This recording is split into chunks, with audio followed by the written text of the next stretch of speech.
స్వామి ఎదుట పురుష రూపం వెనక స్త్రీ ఆకారం సాలిగ్రామసర స్వయంభూ ఏకసర స్వామి వారి కిరీటం శంఖం చక్రం అభయహస్తం హస్తరేఖలు గద పట్టుకున్నటువంటి హస్తం గద భార్యలు శ్రీదేవి భూదేవి గరుడ్ మంత్రుల వారు పాదసేవ చేసుకుంటున్నారు.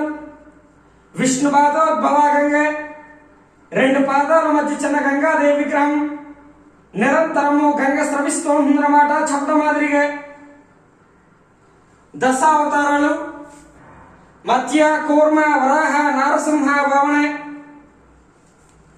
పరశురామ రామ బలరామ బుద్ధ కలికావతారాలు తుంబ్ర నారదులు కిన్నర కింపురుషులు పుష్పమాల వేస్తున్నారు. రంభ ఊర్వశి